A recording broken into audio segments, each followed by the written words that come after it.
Hello and welcome back to the ESA Cup. We're into the final week and we're going to close things out. Well, it's kind of the final week. We've got a couple of games that have been rescheduled for next week, but this is pretty much supposed to be the last week where we'll be seeing things getting decided for the playoffs. And if you have been keeping up to date with us, the playoffs have just been announced in terms of the dates and the schedule for that today. So keep in mind that has been already announced. We have 3 games for you tonight. We have MSXV versus Revolut. We have Yod Esport versus SFD Gaming and Minions versus Evo 5. Now, we're quite a bit later than what we were supposed to be. We were supposed to start back at 8 o'clock Central Eastern Time, but we're quite late just because we had some issues within the lobby. Now, the game is ongoing just in the background at the moment. It has just started, so we'll get to that in just a second, but we'll just cover off what we're going to be seeing tonight.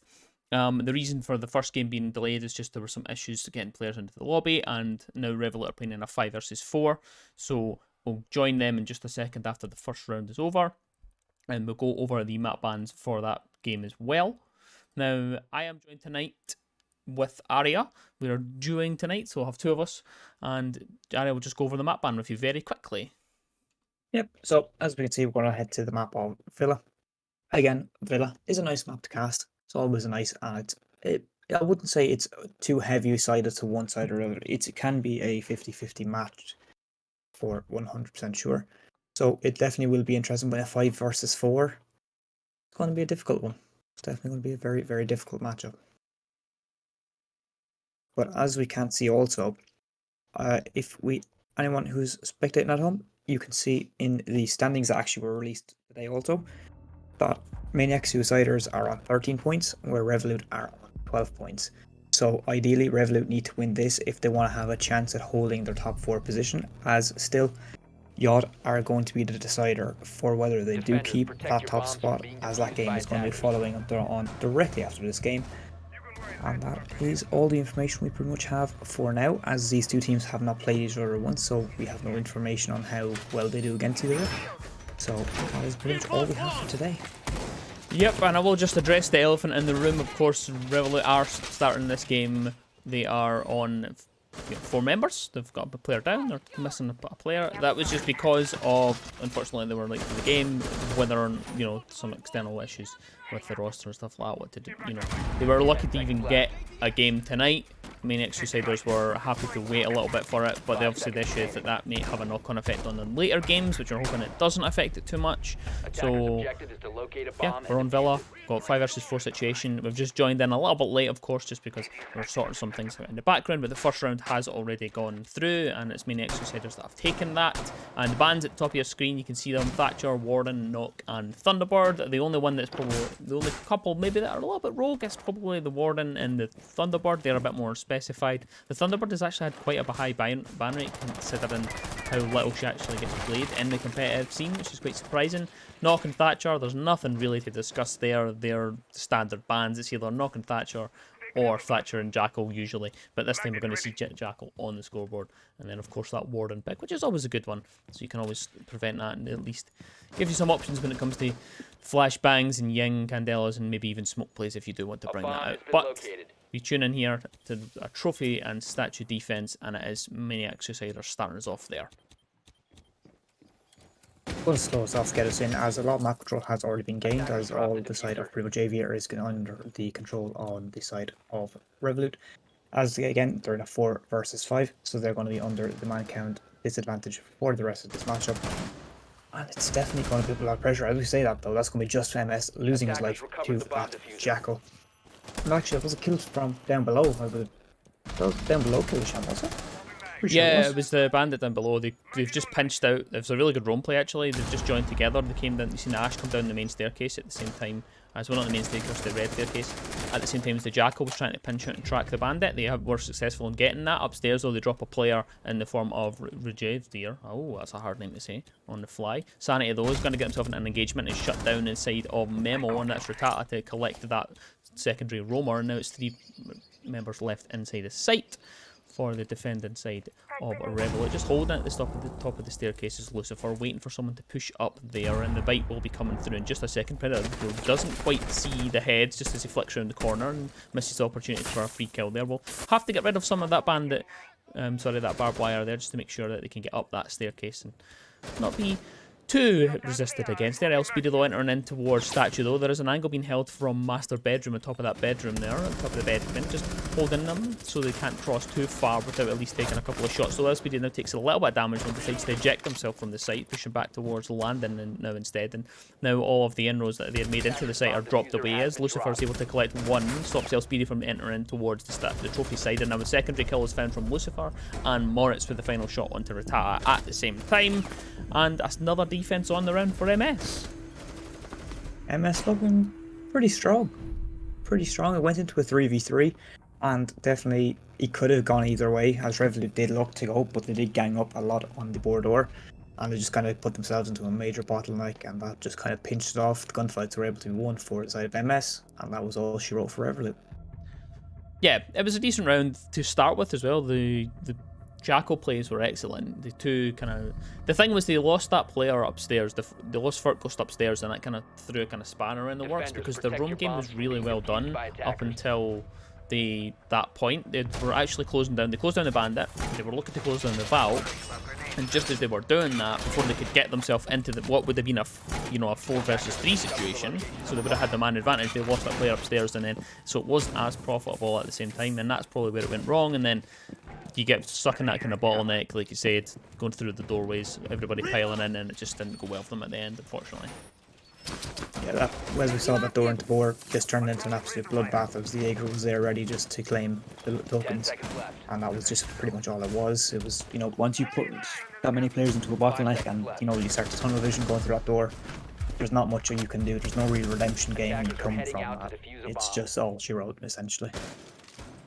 Yeah, just an unfortunate end of the game, to be honest. Quite unfortunate, as, especially in a 4v5, you don't really want to be bottlenecking things, but that is how it is at times, and it's quite unfortunate. But as we say that, we're going to get in here into the prep phase, or into the attack phase, I should say. I am about 40 seconds behind myself, but that is okay. I'll say that we're going to see Kitchen, and it looks like a pretty default setup. There's a little bit of a top for roam game from coming out here from the side of MS.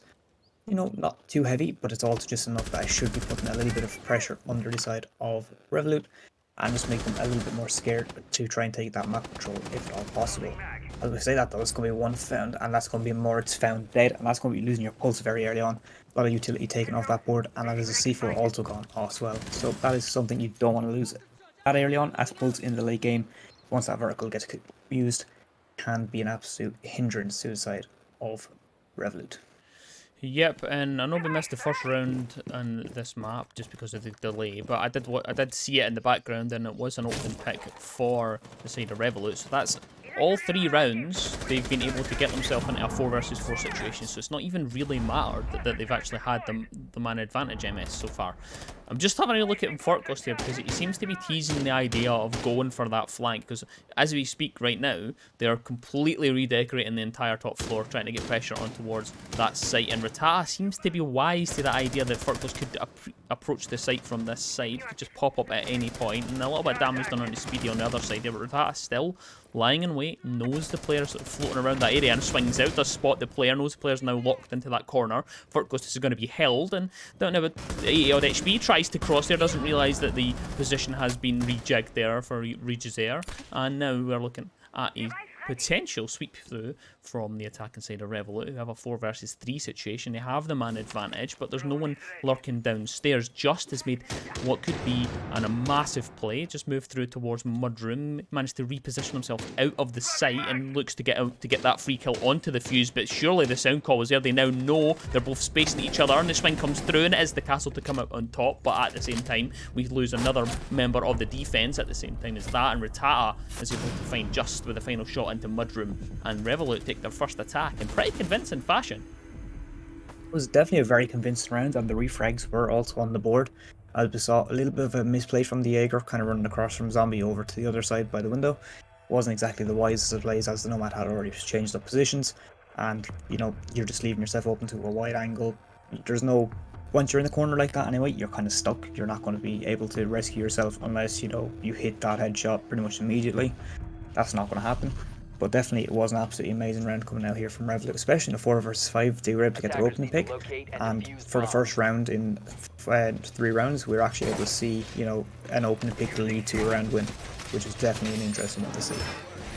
Yeah, it sometimes happens. It's kind of like when football, if someone gets sent off, like, you end up playing with a bit more ferocity and a bit more passion than what you would normally would play, because you already know, or you at least think in the back of your mind, yeah, this game's done, you know, we're expected to lose, we're a player down, and, you know, it kind of doesn't really matter. We can just be a bit more fluid, we can peak things we maybe won't peak, and we can be a bit more aggressive, and that works when you're on the attack. That's the kind of thing that you bring to it, you know, with those ARs, with that aggression, and sweeping through the map, and just swinging everything almost. That seems to be working for them.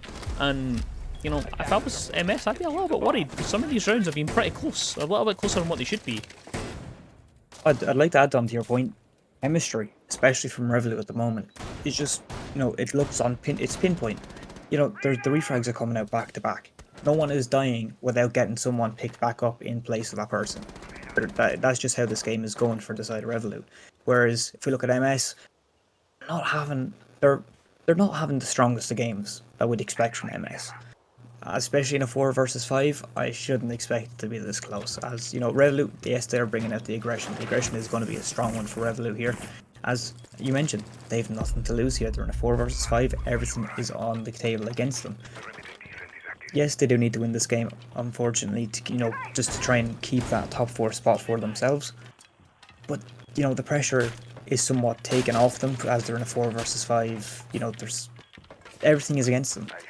But MS are just, looks like they got a little bit too cocky maybe in the first couple of rounds, and they've just let Revolut gain a little bit of momentum where it should not have been gained. Yeah, they played into it as well with quite a bit of a roam game. They've had at least 1 or 2 members off site to actually do the roam, and this time they're opting not to do any of that. They're not going to play into Revolut's attack at all. They're just going to seal off that side of the map. They're going to give them the north side, and just with that, Just is going to find the first pick onto El Speedy, and I think he finds it at the bottom of the main stairs holding the angle, though. Pops out to get another one onto the door. Beautifully done with the smoke, and the FMG9 finds Predazier on that doorway coming in towards the maps room. But Nosers are on that window, knows that there is the potential for a swing in, but no one's going to do that. Ratata, though, is there to put Just into the dirt, and now looking for another one at the top of the landing staircase. Doesn't know that the reposition has came out, though. Doesn't quite spot the player, but eventually does. But it is Lucifer to come out on top with the Echo and those MP5 SD. And now we're in a 1 versus 4 situation, and just like that, they are not looking too good, Revolut, as they fall victim to a little bit of a speedy play there. They get all the way through the map for free, and they're just not expecting these angles to be held. And I think that is exactly what MS had to do. They had to make a little change and an adaptation and not play into the aggression. Sometimes aggression does need aggression to be brought out against it, but sometimes you just need to hold an angle. Sometimes you just need to be patient here, and Rouge there gets caught not paying attention to the fact that the player is actually already inside of the split area coming out of land and not on the red staircase there. The Echo drone not quite getting the correct information though, but it does have it. Will at least ping out that that player will be moving around towards the 90 hallway, and it's a 1 versus 3 situation as we currently stand. And 18 seconds on the clock, and it's not looking too great for them. They don't quite know the position of these players. Knows there's one at the top of the main staircase and another one at landing. Finds another, and the clutch potential is there. It's a 1 versus 2 situation. It has to push in towards the side, and at least knows there's a player on the main staircase, but doesn't quite know that the angle is being held from behind that bomb chassis. And Lucifer with the final shot, and the defenders of MS take another round. Definitely a much better constructed round here from MS. As you know, Revolut, as you mentioned before, they were bringing the aggression. And it just looked like MS, you know, it only took them, 4 rounds to try and, you know, counter the aggression that side of Revolut were bringing. But they just held their angles. They weren't playing into those aggressive gunfights that Revolut is wanting them to take. They've completely fallen out of the grip of Revolut now, I think.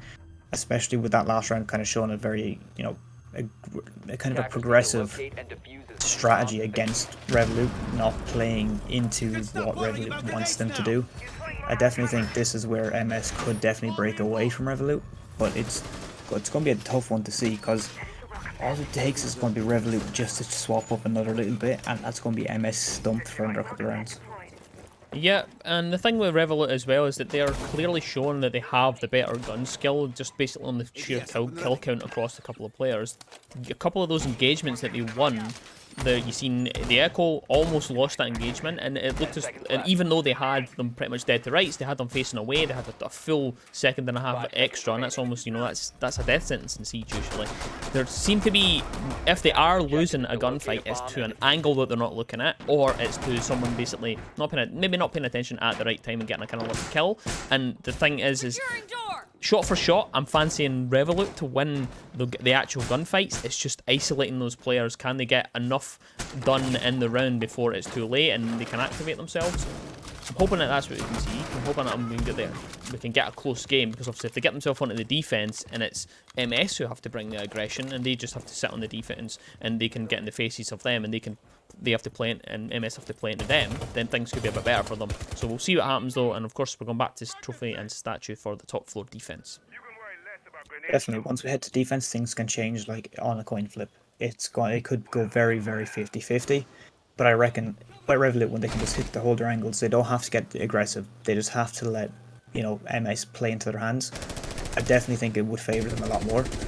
But, you know, the aggression here is not really coming out. The roam clear and everything is just perfect here, as it's going to be LSPD taking a little bit of damage here from the Valkyrie that's playing below. As going to be another one found. That's 2 shots down. And that is going to be the attacker's final one. It's left in 2 versus 3 situation here as LSPD finds one of his own with a headshot just to mark his spot. The round's going to slow down here for a little bit, though, as drones are going to be thrown. And this map position is going to be regained as it's still a 2 versus 3 LSPD on a loss of HP, but still is definitely not out of running just yet.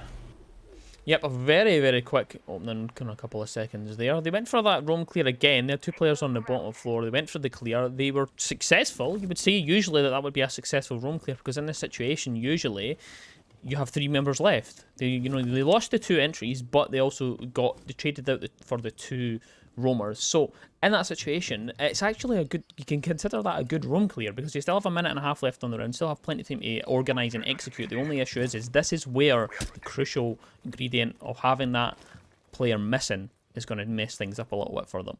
They're down to a 2 versus 3 situation. They can't organise to get themselves into the execute position, and it seems that they still seem to think that there's someone roaming around on that side of the map, but there's no one out there. I don't know where that info's been fed from, but there's no one lurking around. The nades get sent out from below as well. LSPD seems to be wanting to still nade this, and I don't know if they've realised that it's maybe potentially a different site. Is maybe this the information that's been fed wrong?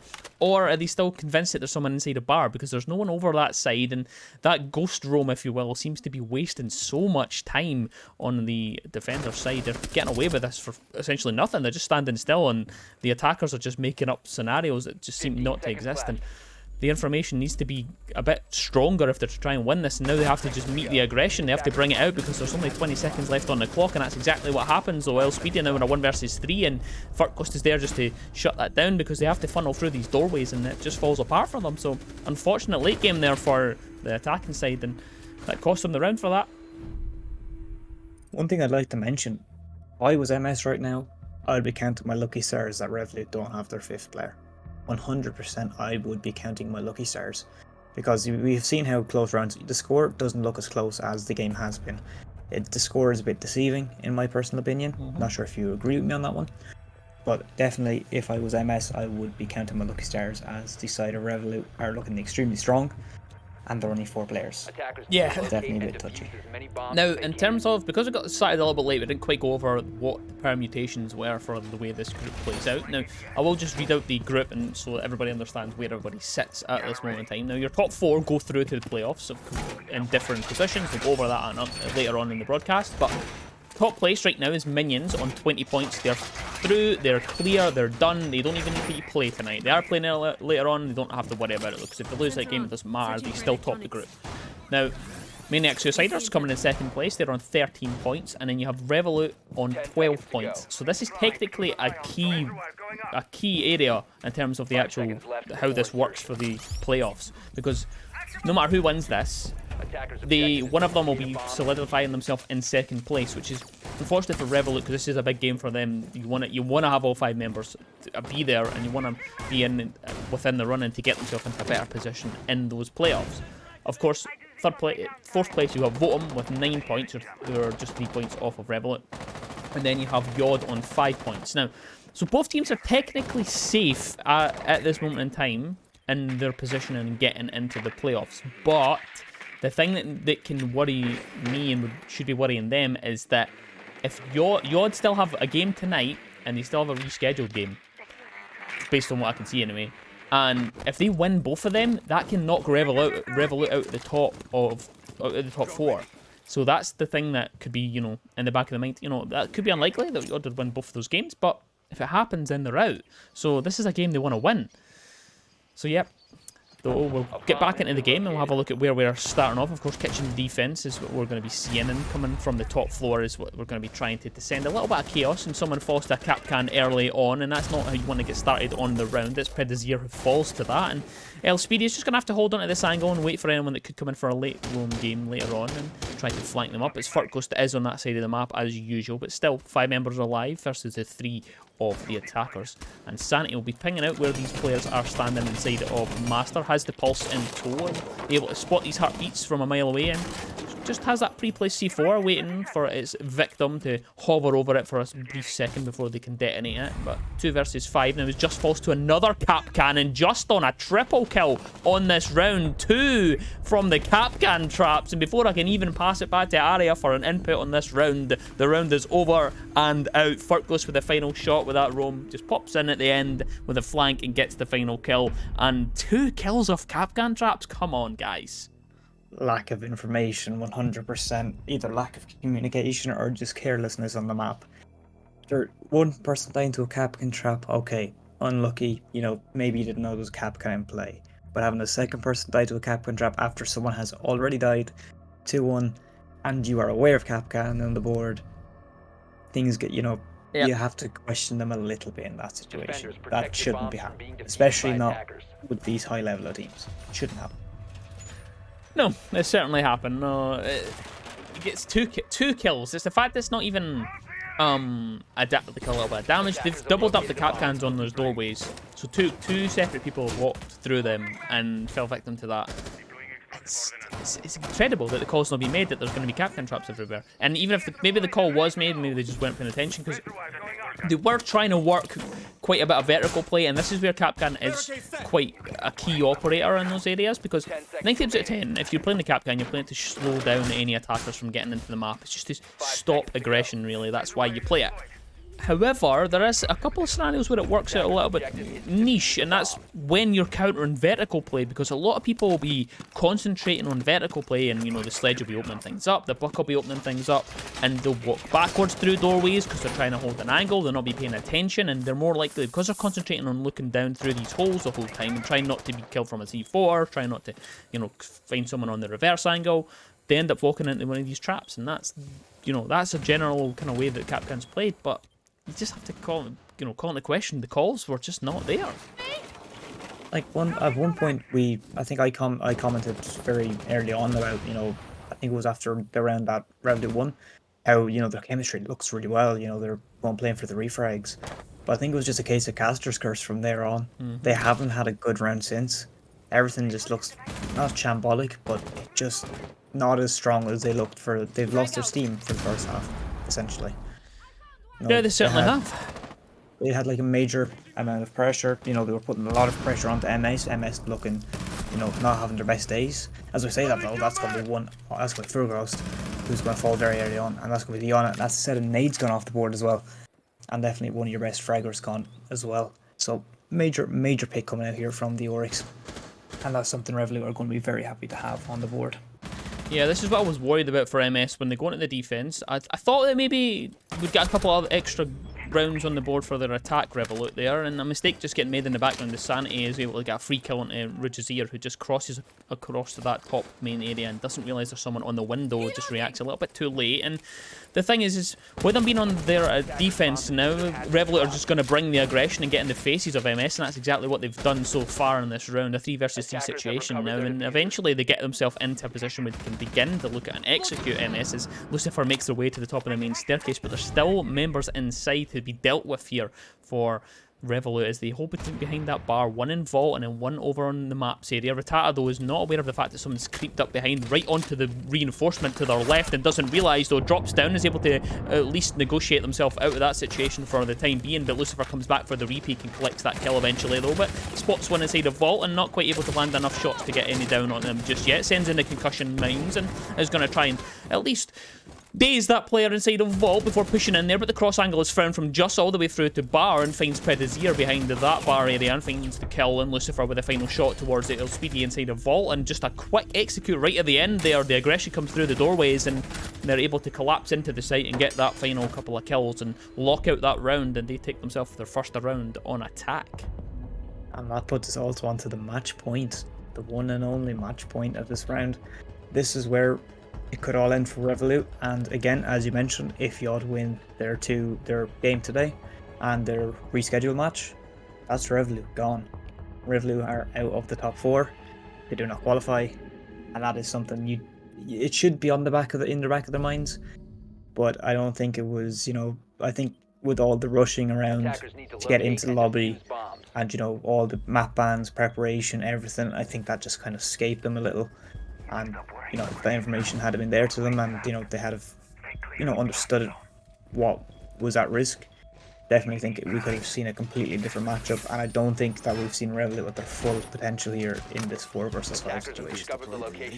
Yeah, it's just unfortunate the way it works out. The thing is I hope this doesn't come back to bite them. I hope that they still get through. You never want to see a team go out in such fashion. They have at least shown a good performance from themselves and shown why they are at the top, near, floating around the top of this group. I think they'll still get through. I think the permutations are maybe just too much for the other teams to try and win out and get themselves, to dislodge Revolut. I think they'll still get through. I don't think this will be a missed opportunity for them. The only opportunity they miss is that playoff position, and they could have been second with this. The thing is, as well, is inside this match, they've been pretty decent. They've been good for being in a 5 versus 4 situation, and I've fancied them at times, and I've thought they could have actually got a result here, even though they are in this position, and they've just made a couple of silly mistakes. We've seen Regizier at the top of that staircase a minute ago just crossing over, not aware of the fact that there's someone on the window and shuts them down, and it's just small things like that in a 5 versus 5, you get away with that. 5 versus 4, you don't. You're going to be punished with that situation. Down below, Regizier, though, getting aggressive, knows there's players to try and find them. He's pinched into this corner, though, swings out. Look at that. Only 5 HP, but a dream is there alive. Can he get the second? No. But enough damage done onto PK Lucifer for someone to come in and profit with the second one. The immediate refrag is there. El Speedy collects it, and it's a 3 versus 3 situation now. And downstairs, still, Speedy lurks. Furtclosed on the main stairs, though, knows that someone will likely want to come up from behind. Sets up that flank drone to make sure that can't be an occurrence later in the round. And Moritz also going to be bringing some drones in, sends out some flashbangs, knows that the Capcan is on the doorway, and they're going to have to be a lot more attentive and make sure that they don't walk into any of these exploding traps, and just hold off on the patience a little bit. 2 versus 3 now as Furtclosed is able to find El Speedy downstairs, and now it's a 1 versus 3 situation as Furtclosed also finds Predazier, just hops up the main stairs and finds himself another one, but can he find the final shot? No. Rattata is there to profit on the aggression of Furtclosed, and 1 versus 2 situation now, and things will calm down for a brief second as they now organise the potential for a plant. The call is came that the player is round towards 90, and they're planting on the default side towards that maps area. Rattata going for the flank all the way around, and knows the player's going to hop out towards landing, but is the player aware? They hit the Capcan trap, and it has came into play, and they're downed and now finished off. Sanity, the head is spotted though through that wall. Moritz is in this 1 versus Rattata, who's going to hop through the doorway, but hits a nomad air jab, but the swing doesn't come through yet. A flashbang though comes through, but doesn't quite stop, and Moritz with the final shot waited for Rattata. The patience game profited, and that is the final shot on this map. The winners of this map are MS. Definitely feel, Revolut weren't given the full stage here. 4 versus 5, and I honestly reckon if they had had their 5th player in, that could have been the final amount of glue they needed to pull and execute together. There was some stages where I think it was, when the Yana sledge information wasn't there. Definitely, if they had had the 5th player, it could have been a completely different situation. I feel there was a lot of moments in this game where if the 5th had been actually in the game, MS would not have been as comfortable to take that 7-1. Yeah, definitely, and that's just unfortunately the way the cookie does crumble when we can't get things organised in time. It's just the way it's worked out for them. Although it's like I say, they're not out. It's not completely doom and gloom. That does put Maniac Suiciders on to 16 points. That solidifies their position in as second in the group. Revolutes, though, are still at the mercy of Yod. Whether Yod can pull a performance out on the last couple of games of their win and displace them is still within the question. They're only 4 points behind, so they have a potential 6 points available to them. So they just need to win those 2 games, and that would put Revolut out of the competition. The same can be said about Votum, who I think only have 1 game. So, but Votum, if they win their game, they just displace Revolut by 1 positioning. They just move them down to 4th. So still not disastrous for them. They're still in the top 4. So it all comes down to what happens in the Yod game, and we'll certainly see later on. So we've still got that game to come, Yod versus SFD Gaming, and they're playing. They are quite evenly matched in the groups. They're on 8 points at the moment, Yod, and you've got SFD on 7 points, so they're quite close to one another. So they are going to be, that should be a tight game if if everything works out together. But we'll be moving to those games just shortly.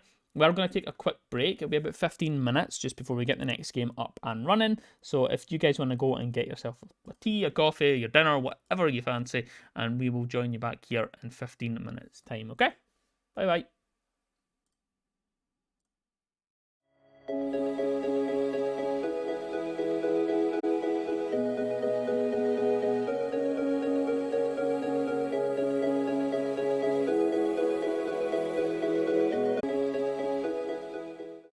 Hello and welcome back to the final week of ESA Cup. One more game for you tonight. Now that you will just see 3 games on your screen at the moment. The reason I only say 1 more to be played is because the Minions versus Evo 5 game has been forfeited in favour of Minions, so they take all the points for that, and that is that one done. However, we still have 1 more to get this done for this evening, and that is Yod Esport versus SFD Gaming.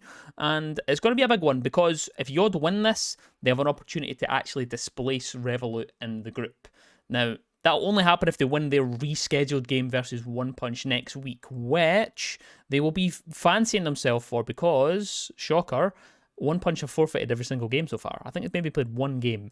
So there's a potential that they might get a forfeit win off of that. So they might get that. They might actually just get that. So what we've just seen previously with Revolut missing that opportunity, they could lose this out if Votum win their other game as well.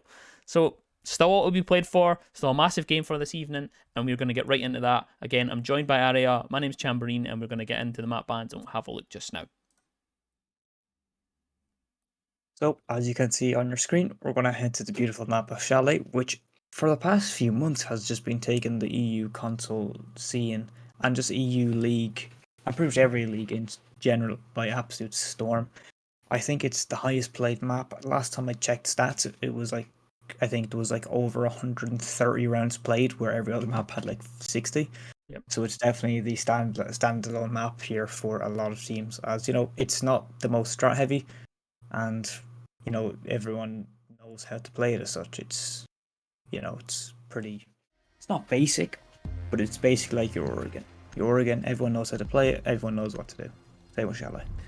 Yeah, I mean, we've just seen Villa as well picked. Now, they were both, before this game was going to happen, they were both equal on 15 picks each. Now, Chalet are going to the lead at 16, so it will be the most played map so far. And, there's only a couple of play days left, so it might be the most played map that we see going into the next stage, which I won't be surprised at. It is an aggressive map. It is one of those maps where it has 4 sites. It's one of the rare ones where you can actually get an option on all 4 of them. So it's quite a common one for best of ones. A lot of people want to go to Chalet because there's so much more options. You don't quite really need to have a setup as such. Everyone knows the kind of standards that you have to bring out for each site, and because of that, it does suit a best of 1 format. The same as the way Villa's worked out as well, which is because of the aggression, and it's a pretty standard setup. It's like when people know the setups, those are the best of ones they go to. You don't have to stray too much from the standards and show too much for it to be an impactful game.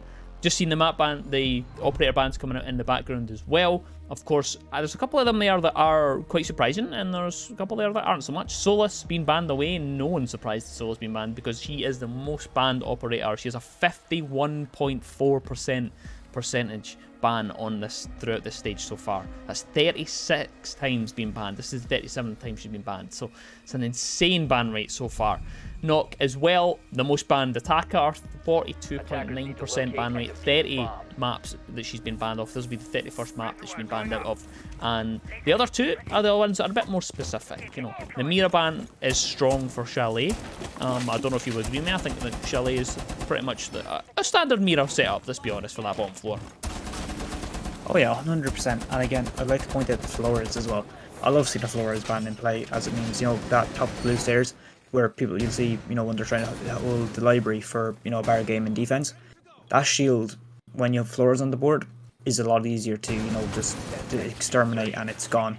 But when you have that Flores taken off the board, it means you have to use utility, you have to use flashbangs to try and burn the ADSs, and once you burn the ADSs, then you nade them, or Ash charge, Sophia charge, you get the gist.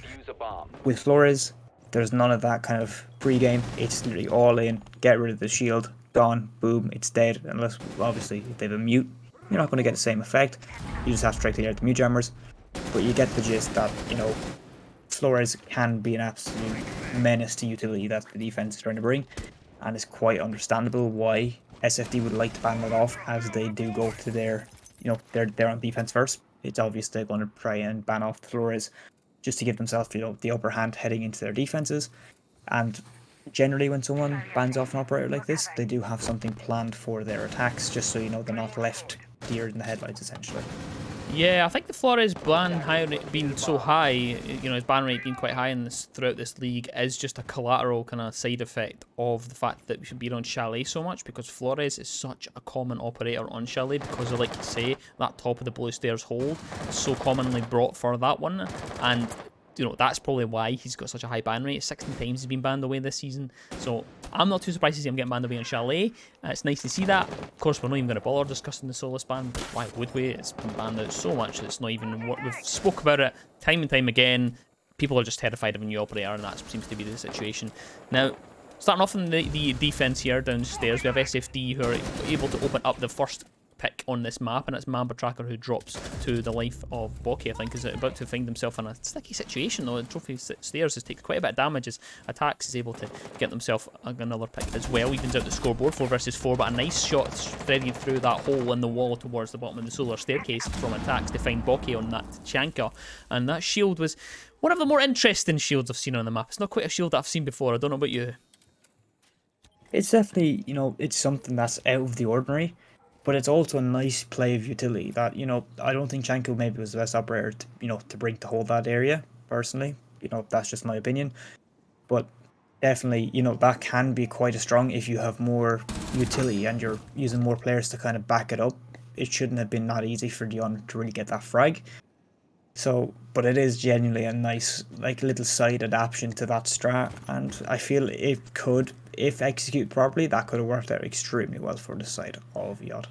It could have. SFF. Yeah. Yes, yeah. It could have, but the thing is it's not really made much difference because they're not even going to solar anyway. So they've got the couple of picks, and now it's down to 20 odd seconds. They've taken so long to get into the map, not even really getting themselves anywhere near it until this stage now. And that wall's open. That's going to catch the attackers out. Not quite aware of the fact that that has head holes there. Not often that you see that play. The 4 versus 2 situation now is her and Tom Fighter left with it all to do for the defending side though, and now the attackers have to make their move though, because there's only 2 seconds left on the clock, and it's a 1 versus 4 situation, but someone's going for the plant. There's a player down. It's technically a 1 versus 1 with the coverage. Can he find the final shot? No, not quite yet. No.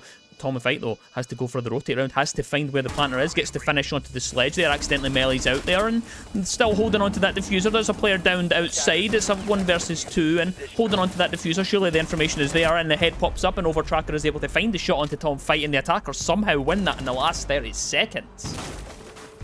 Absolute collapse coming out here from Yod just to try and take that round, as it was a highly convinced round, as SFD just looking a bit sleepy. They don't look, you know, they're not, we saw some beautiful, you know, adaptive strats coming out, you know, as we mentioned, those solar stairs. That's a lovely strat. I would really like to see that used a bit more, and actually for it to come into a massive, you know, like for it to be a major play, and, you know, a round turning implement essentially, which I don't think we're going to see, as it doesn't look like the side of Yod are wanting to go for, you know, their solar pushes They're just looking to go for, you know, your bulk standards. You just push the main breach, take that control. But one thing I do actually want to point out quickly is those head holes they're facing onto the mezzanine balcony. That is something we don't ever see. That caught out Yod completely. They just were not aware of those head holes, and that was absolutely beautiful to see.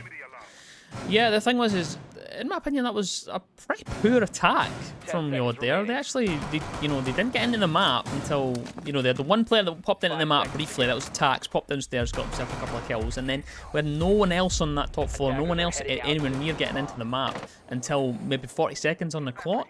It took so long, and it wasn't even like they were really overly doing anything. There was a couple of drones, but as soon as information's gathered that library's clear, then surely you should be getting in and getting yourself into the position to get that wall open, because that's why they got that free down. That's why those head holes worked, because no one was aware of it, no one had gathered the information for that, and they hadn't spent the time in the right places to get that info.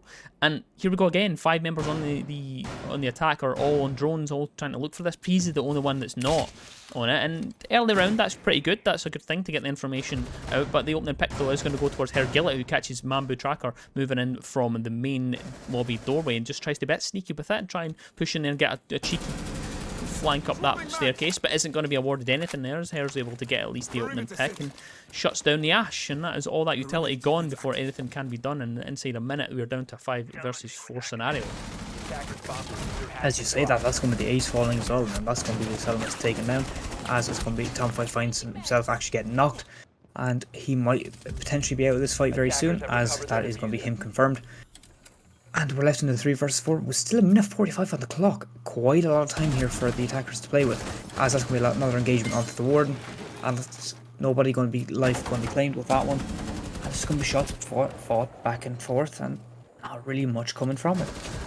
Yep, I'm astonished to see how aggressive this Warden is playing. They're not using that shield, they're not using their utility at all. They're just playing their life and trying to win these frags. And so far it seems to have been working a little bit here, but Send Tracker's going to get the down onto Herr Gillett and gets that kill. And now it's a 2 versus 3 scenario, and things are looking a little bit hairy on either side here. It's a little bit scrappy from both sides, and they're not quite aware of the position of each other. As Nikit goes for the flank up towards that shield now, and is he now going to be able to hold on to that? But the nade will come through, and that is red and almost finds the life of Nikit, who's now flashed out but has the Warden and is able to stop the flash, though. Pops up the staircase and finds the head of Prees and looking for the other one inside of the small box area, though the nade's in the hand, and surely the swing. Free kill there. Here's the pin come out that nade and is able to swing through and gets the kill onto the sledge, and that is a defensive round win for SFD.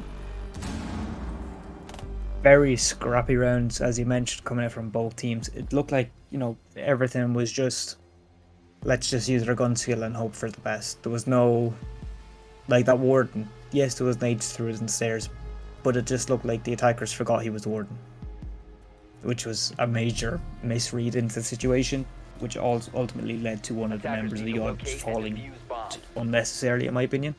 You might see something different, but that's how I feel about that round specifically. Yeah, it's kind of a mix, because they were using the flashbangs to just burn the ADS and then the nade, but the nade didn't quite get the result they wanted. They didn't throw it deep enough. It was almost like they kind of wanted to go for the shield, but they kind of wanted to go for the player. It was kind of like a bit of both. And the nade didn't really accomplish anything, and that was just left the Warden on a chance to do what they like, really. And like I say, I pointed it out that it was a bit of a peculiar way to play that, not using the shield and not really using the utility to their best advantage. They did it eventually. Nikit did rotate in and use it at the end, but they were quite lucky to actually still be alive on the round after what was a couple of kind of poor engagements. And like I say, it has been scrappy. It has been a strange kind of way for it to play out, and to be fair, this is how I expect Shelly to play on a best of 1 situation. They're not going to try and show too many strats. They're going to try and be kind of gunfight, leaning on the gun scale, the mechanics a bit more than what you would usually lean on the strategy, just because it is a best of 1, but also we are seeing 2 of the lower end teams battle it out here, so that could be incorporating. They haven't had a good run of it as of late, so that could just be the fact that they're just not quite getting some form, and they're evened out a little bit. Nade cooked though, and look at it's going to find its mark. It's beautifully cooked. They knew someone was going to be on the half wall there area and find that nade onto the feet of the Warden, so there'll be no Warden plays coming out of this round. They're shut down early on, and attacks is straight onto that flank watch just to make sure no one comes out to try and find them from below. But remember, the site is below. It's 5 versus 3 situation as Maba's able to find Hergilla, and now things are looking good for the attack here as they get the man count advantage in their favour. Tricks inside the dining room, and I hope that they're able to get themselves into site shortly because things are not looking too good for that area down there. Just having the one member inside a dining, there's only 2 players upstairs. There's 2 players upstairs, even one inside a bedroom, still holding that long angle all the way through towards that half-wall area, just aware that someone could be coming in from that balcony and looking to try and get that long angle profit from that. Still a lot of utility being used here, though, as we're still seeing those head holds being used on this wall as it is now falling into a 5 versus 3. And there's going to be quite a significant amount of pressure coming out onto these last couple of players that are sitting in the site, as the Jaeger is going to get pressured here heavily, as that wall is going to get opened, and the nades are going to swing through. The ADS is not catching those nades. As we said, Chenko's going to find one, though, onto Mamba. As the IQ going to be falling, as that is going to be Yana of ATX, finding one straight away, and it's all going to be down here to, actually, as we say that, it's going to Chenko falling, and it's all going down here to the player of the Aruni left in this 1 versus 4 situation, and not an ideal situation, as a little bit of impact damage onto herself. Not going to be ideal in a 1 versus 4 post plant situation, as that diffuser has now gone hot. Still 39 seconds on the clock as the player has been hunted, shots are going to be found, and that is going to be the Nomad finding the final frag, taking another round into the pocket of Yacht.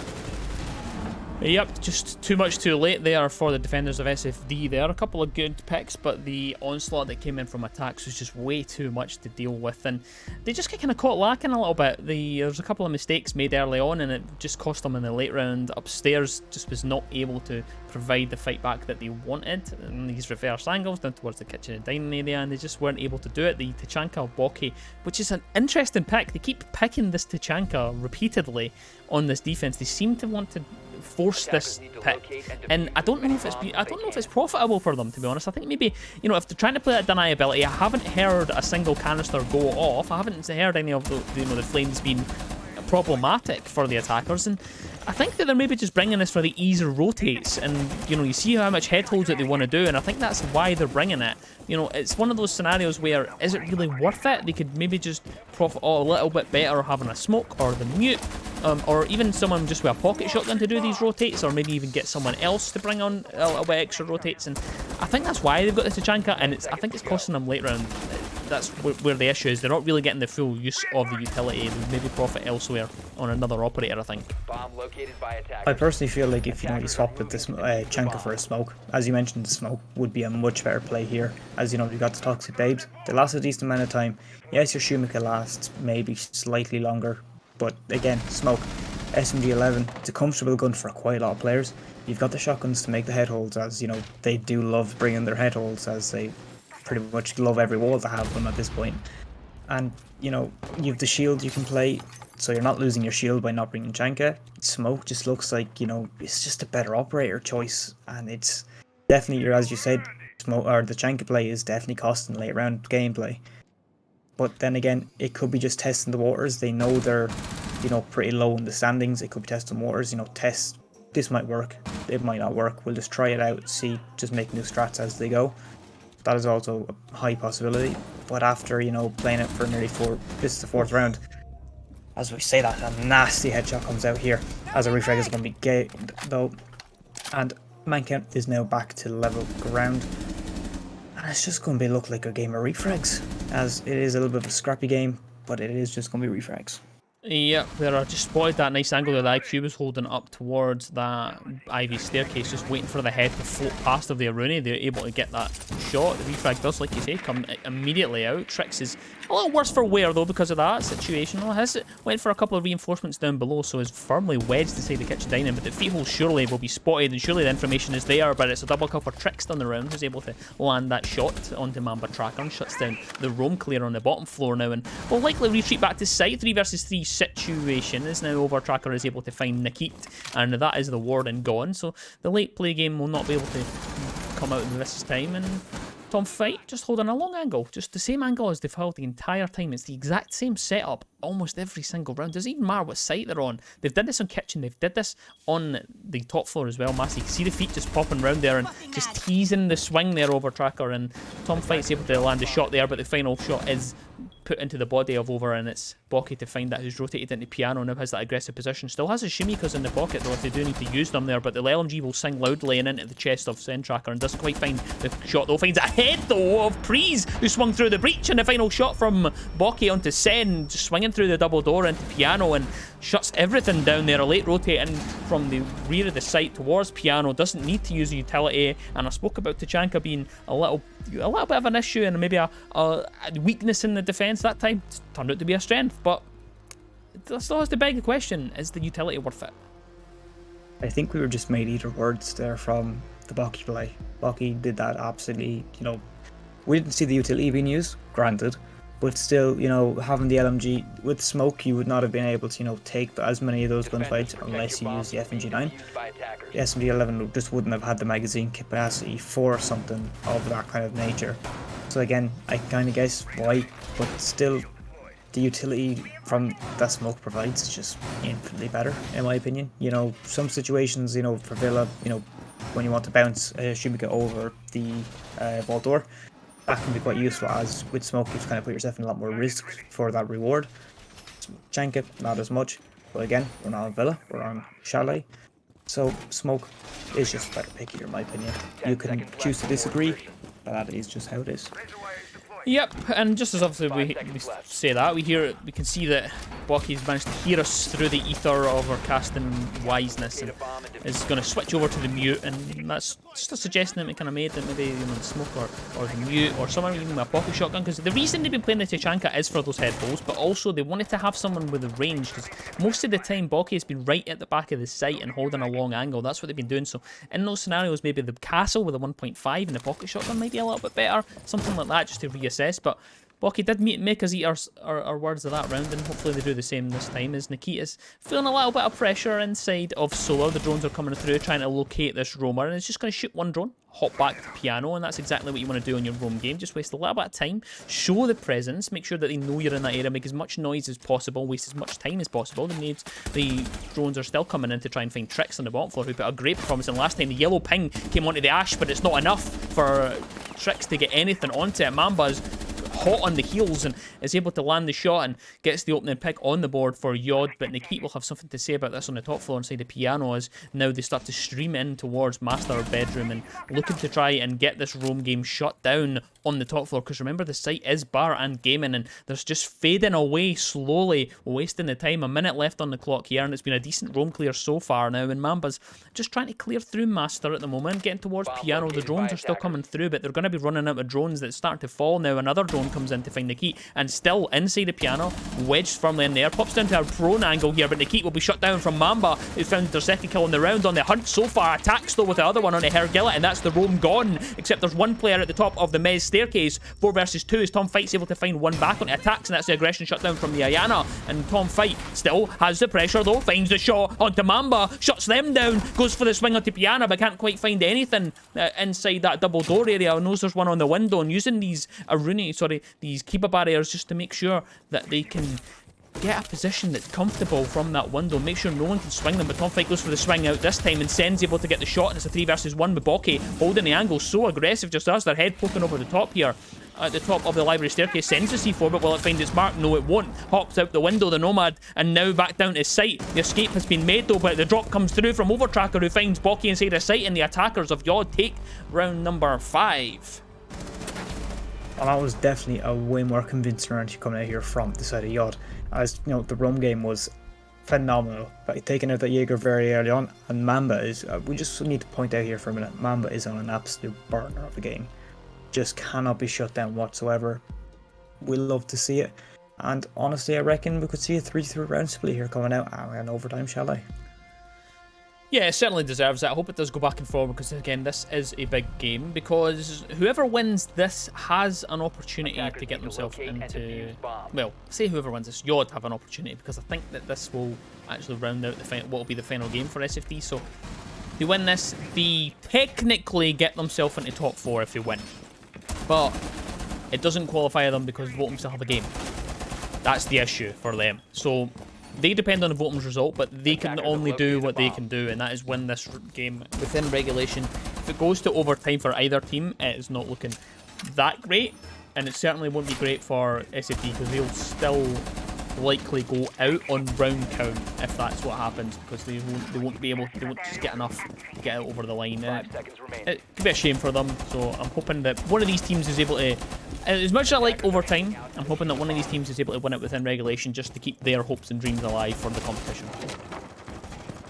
Just going to have a quick point at the scoreboard. As you mentioned, you know, if it's a win outside of regulation or for the side of Yod, I'm just going to have a quick look here.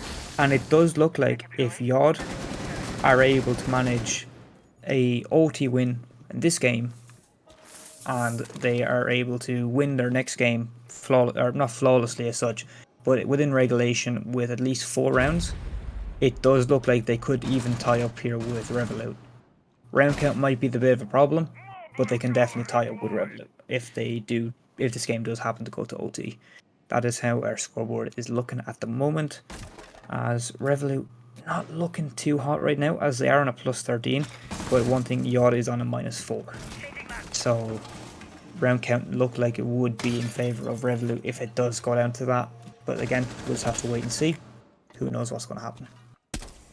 Yep, and just while we're discussing that, this round is firmly underway. We're a minute already in, and it seems as though the attackers just take a little bit of time. You're taking they do tend to take quite a bit of time to clear through the map and make sure that they've got everything covered. It's because they take so long with these drone games, and now they have a firm hold of the library side, and they'll be comfortable in their position and in that area, and now they can start to bear down on towards the piano area. But Mamba Tracker's just gone straight for the swing, and Hare has been wedged out of their area and pushed towards the master side now, and now they have control of piano off of that aggression from Mamba.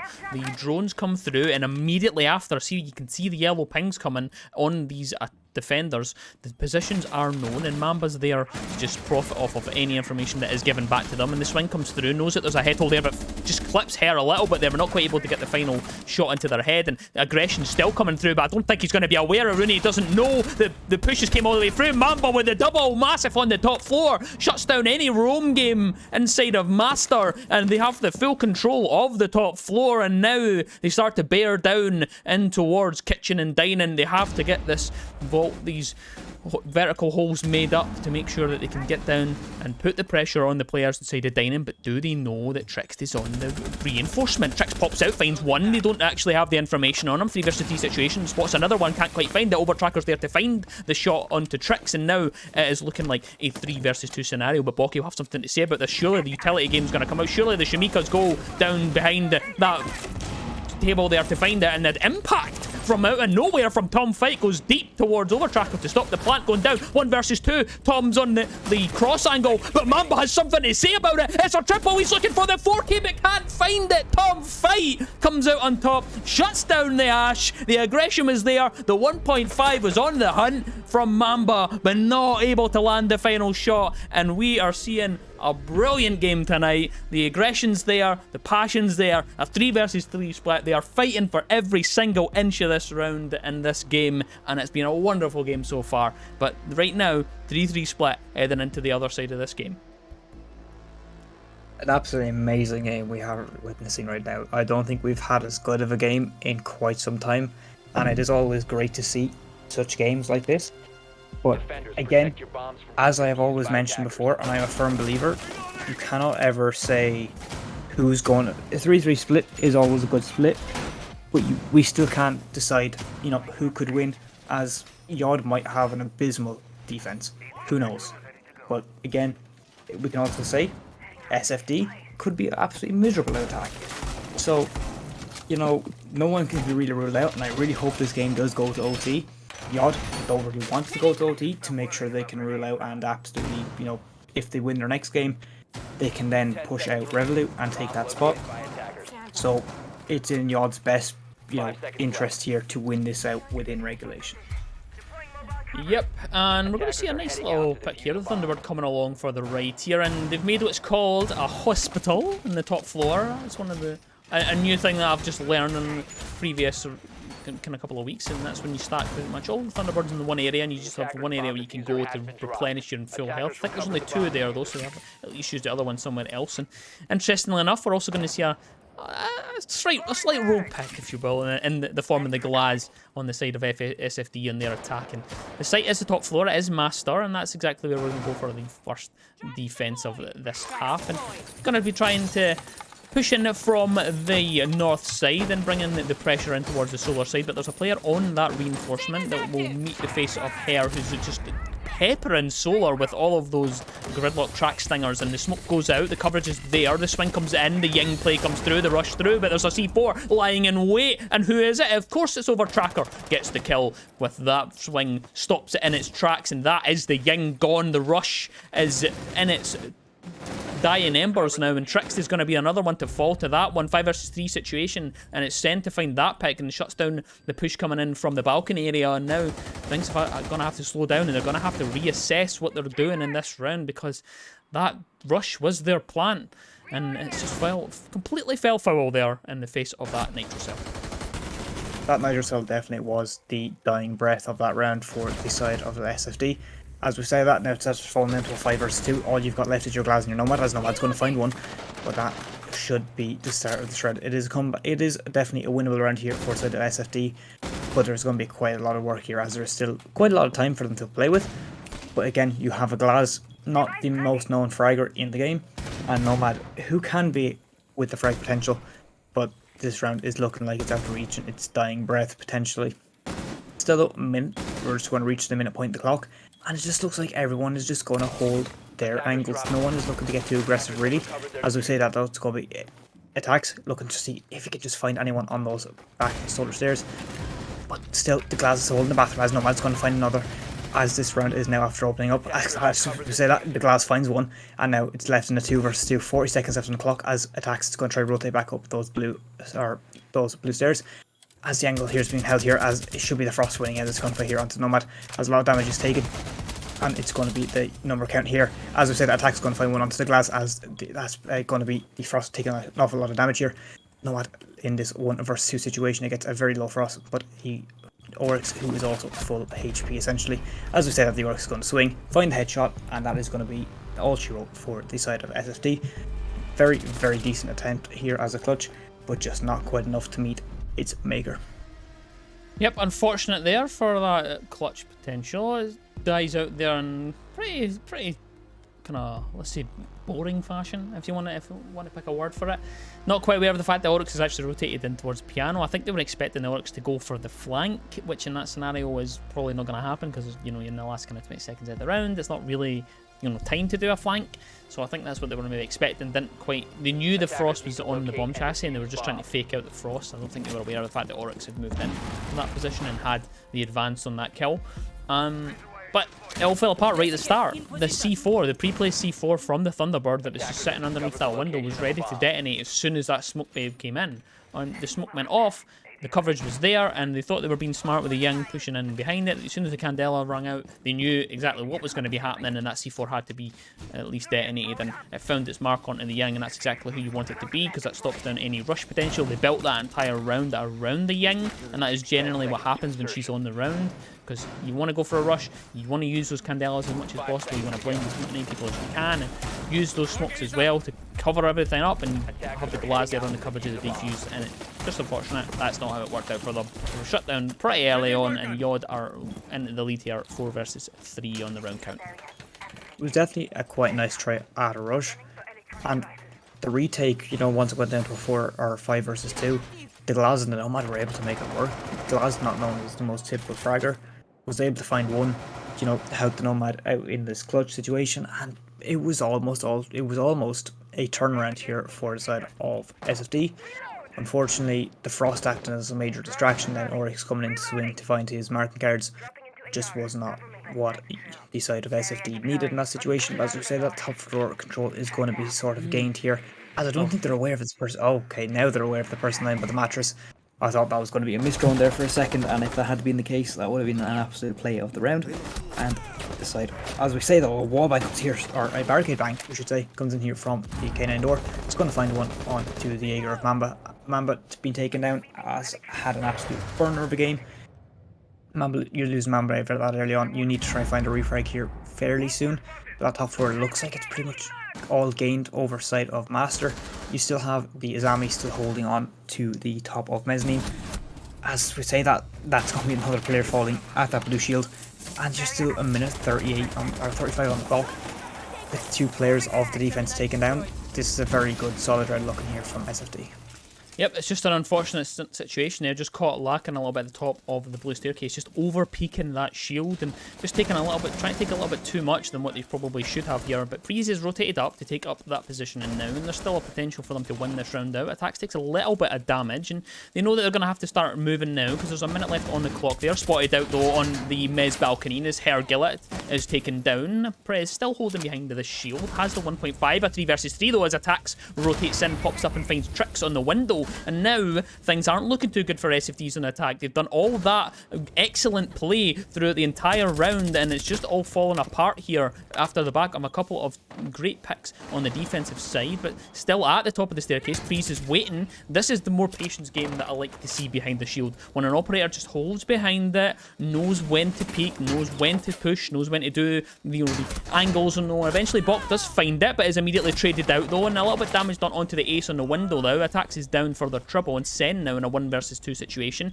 Has the C4 though, sends it up through the doorway, but can I find this mark? It does! And beautifully done, sent through the doorway, finds the life of Nikit, and now a 1 versus 1 is what is going to make up the rest of this round. It's a 15-second on the clock, but Tom though is taking quite a bit of damage off the back of the Goyle canisters, but is inside the site. It's a ring of roses. Do they know? Surely somebody's going to hear it. Surely someone has a headset on that is going to hear the defuse here. Tom Fight though don't know where it is. They don't know where the defuse is going down, and just unfortunately goes for the fake but doesn't get back on in time, and the defenders win on time.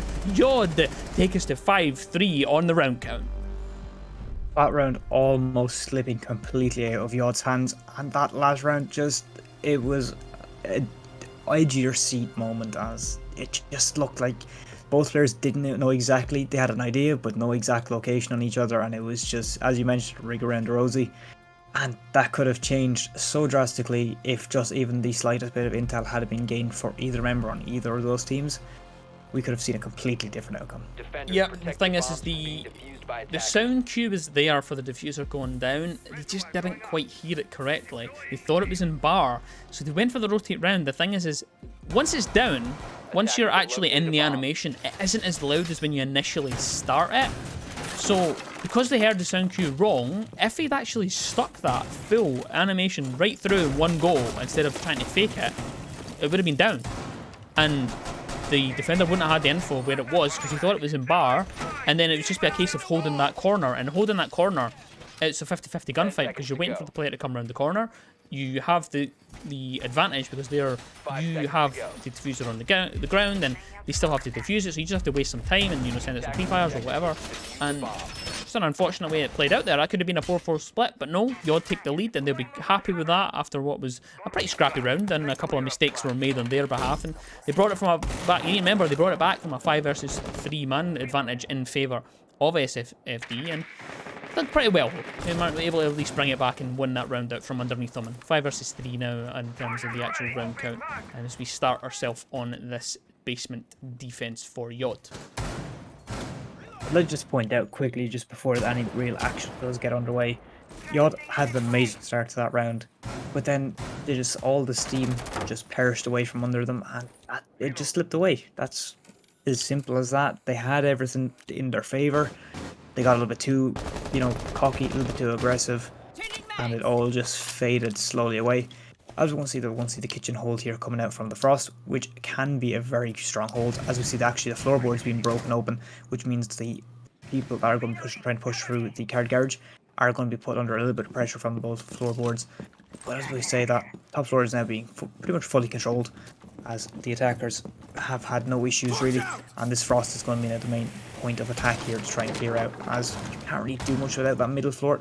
Middle floor is a pretty big part for your attacks, as rotates, everything will rely off of this middle floor, as the blue connector and going down the east stairs is all connected. What a wonderful roam game this is. A minute and a half gone here from Overtracker, wasting time inside the kitchen because they didn't have vertical. They didn't have anything. Overtracker's even going to get a kill because of it. Gets Trixed shut down, and what a beautiful roam that was there. Eventually does get shut down, but they'll take that. They'll at least been able to deal with the Jackal, and they've now got themselves in a position where there's only 1 minute left on the round. The attackers just didn't have the soft destruction to get a good enough push down onto kitchen and dining to pressure that Frost, and a wonderful performance. But look at Mamba Tracker on the bottom of the stairs, has a shotgun, pops up and finds 2. He's been switched off the Jaeger and he's found himself a triple. He finds Thermite, the diffuser's cold, and the aggression. It doesn't matter which operator he has, he brings it out every single time. The heater is here for this round as well, and the final C4 into the feet of Nikit, and that is it for this round. Mamba with a massive play on the west main stairs. I was going to compliment them because Mamba hasn't had the greatest defense so far. 2 rounds in a row, they were on the Jaeger, they were on the Roam, and they didn't quite get that profit that they wanted. Instead, this time they've swapped it out. They've gave that role over to Overtracker, who put out a wonderful performance, found a pick, wasted 2 minutes on the round, and then you have that shotgun in the hand of Mamba, who of course is going to bring the aggression, gets onto the west main staircase, gets himself a triple on the round, puts the diffuser cold, and that is it for that round, and Yod go on to match point. What an absolute beautiful play coming in from Mamba. As I've mentioned earlier on, Mamba has got to be our MVP of this matchup. So many of the crucial rounds that Yod have won have been off the back of Mamba. As we saw some of the top floor roam clears when these side Yod were on their attacks, who was initiating most of those entries, it was Mamba. Yes, there was the drones, and you have to include all the people on the drones and stuff getting the information from Mamba, but Mamba was making his presence known, getting in there, getting the shots fired, and shutting down the side of SFD in not a simple fashion or an easy fashion, but it definitely wasn't putting Mamba under too much pressure. Again, just being able to swing up those up those west stairs, definitely not something, you know, it's a little bit of a slip up from SFD letting that happen, but an absolute amazing play coming from Mamba. Yep, it's a double up in terms of the plays there from both Mamba and Overtracker. The both of them in tandem win that round. That roam game from Overtracker upstairs just been a nuisance inside the kitchen and dining. They knew that they had that unlocked because there was nothing. There was no soft breach. There was no breaching charges. There was no buck. No Ash, nothing really to open anything at all there. And a free pick here is going to happen for Prees, who pops out just feeling himself now. Is able to get one, and Mamba with another. And it looks as though this round is almost over before it started. There's a 5 versus 3 situation, but remember, that doesn't necessarily mean that you're going to win this out, though. Even though there's a bit of action to start the round, that doesn't always mean that it's going to go your way in the end. Mamba has taken quite a bit of damage from that kill and is down to about 20 odd HP, and things will just lull over a little bit as the attackers try to regroup and rethink their approach because they weren't expecting to lose 2 members so early on. And Attacks is still just lying in wait inside a bar. The drones are coming in to find their positioning, but Tom's in the upside down rappel, and I think Attacks is aware of that situation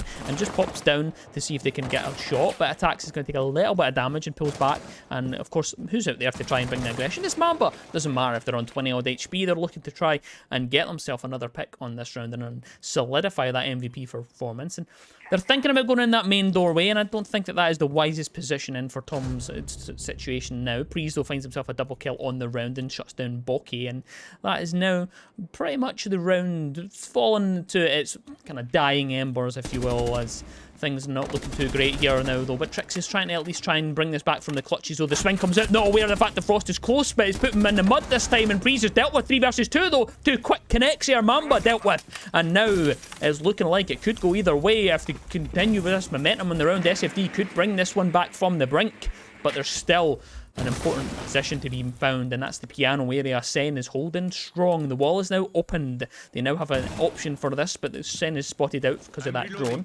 Deals with it. There's still Goyle canisters, though, that are left for this round to get cooked up. And Tricked is going to be the one on the receiving end if they're able to get in towards Piano, and the C4 is ripped and this gets sent out and a little bit of damage though, but the kill is found and Tricked is able to get it though, but another one on the other side as Attacks finds Tom fighting. Overtracker and Attacks Tracker are left with it all to do, but look at this, 1 HP and a genuine dream, 20 seconds on the clock, but the Goyle canister's popped. That is a dead alternative now. They can't go through Piano. They're having to go through the breach because that is going to tick down for so long. They don't have the time. I don't think they realise how long those canisters last, and Attacks with the final shot. The defenders win the round, Yod win the match, and they solidify themselves inside of that top 4 for the time being. After, still a couple games to go, but they're going to be feeling confident after that performance. They have one more game after this, and Yod with a beautiful performance, and Attacks just coming out, and just at the end, dying embers of that game is able to collect the MVP out from underneath Mamba. Just not able to quite put the wind in the sails for the side of SFD. They had the rounds that SFD did win were extremely nice rounds. They were good rounds, they were well executed, well played. But again, SFD need to watch out for the aggression that Mamba brings.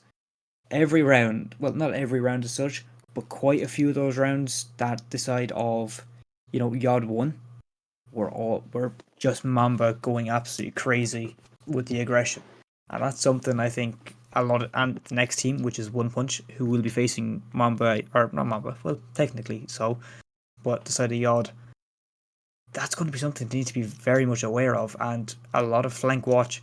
And even just making sure, you're not letting Mamba swing those wild angles that we have seen time and time again is something the side of One Punch are going to have to be very much aware of. And hopefully this VOD will be useful for them in trying to combat that. But it's going to be a difficult one for them to do. Yep, wonderful game though to watch. It was a back and forth pretty much, for the first half at least. It started to pull away at the end. Obviously, Yod just able to sing a little bit louder than what the other side could do. SFD unfortunately are going to be heading home, but commiserations to them, and they've put in a good performance, and I don't think they'll be too unhappy with the way that they've went out. Yod, however, though, they'll be delighted with that. They go on 11 points. Still have a match left. Votem still have a match left as well. So, Votem win their game. They go on to 12 points, which would edge Yod out a little bit, right?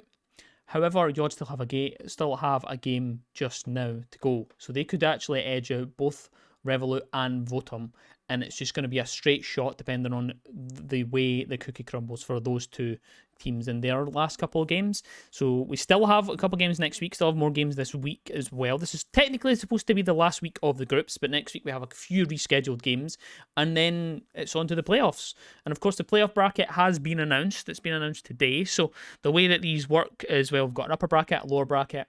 The seeding is what is decided now based on these top 4. There's still a couple of teams that are vulnerable to not getting through in these last dying members of this group stage, but those are still to be decided on other evenings, which will be throughout the rest of this week. So if you're able to stay tuned in that, and the only thing I want to talk about before we go is that round to the Overtracker, because it's one of the best roams I've seen so far, and the combination gameplay between him and Mamba was wonderful, and that to me was the round that won it for Yod.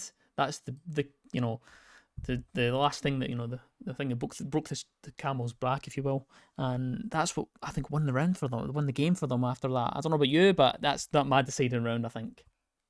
Honestly, I've got to agree with you there. That Rome game, using a Maverick to open the hatch, not using your Jackal or anything, Jack with the shotty, just not, it's just, there was a lot of moments that just left you wondering, what is the side of SFD doing? There was a lot of key moments where they just didn't look like, they were playing the same game as Yod were playing.